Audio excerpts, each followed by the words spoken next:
Victoria and Abdul is a follow-up to the 1997 drama Mrs. Brown, which was an unexpected hit.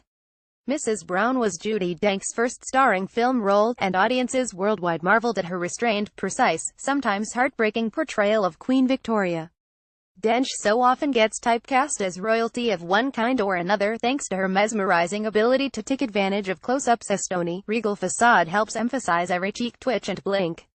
In Mrs. Brown, Victoria is mourning the loss of her husband, Albert, and becomes suspiciously close with one of her personal servants, John Brown, a handsome, assertive, eye-opening Scotsman that her staff despises. Queen Victoria's relationship with John Brown was real, and less than 5 years after Brown died, Victoria made a new guy friend. Abdul Karim served the Queen for 14 years until she died in 1901.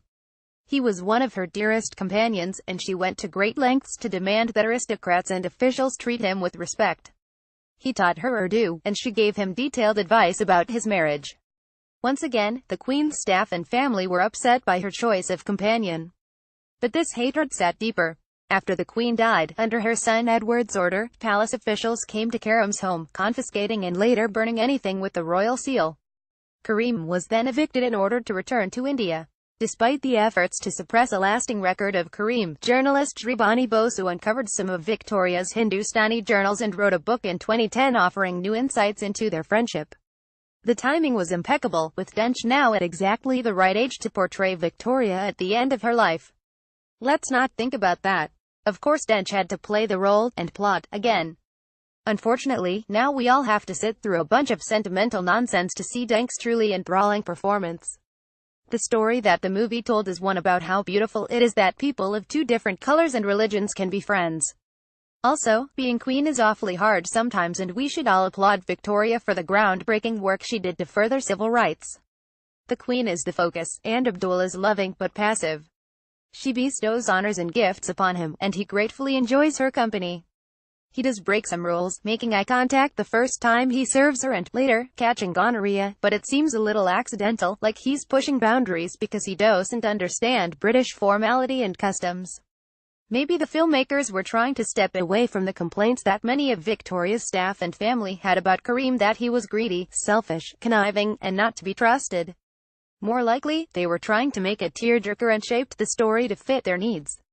Apparently it worked, because when I saw the film, half the audience was holding tissues when the lights came on. But in Mrs. Brown and in the actual history, it's clear that confidence, maybe a little arrogance, was a quality that really got the Queen going.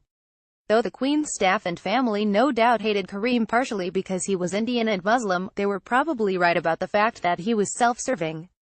Karim started as a jail clerk and became the Queen's teacher. Befriending one of the most powerful people on earth is a smart strategic move, and he took advantage of every opportunity to advance his status, because he was ambitious, confident, and intelligent.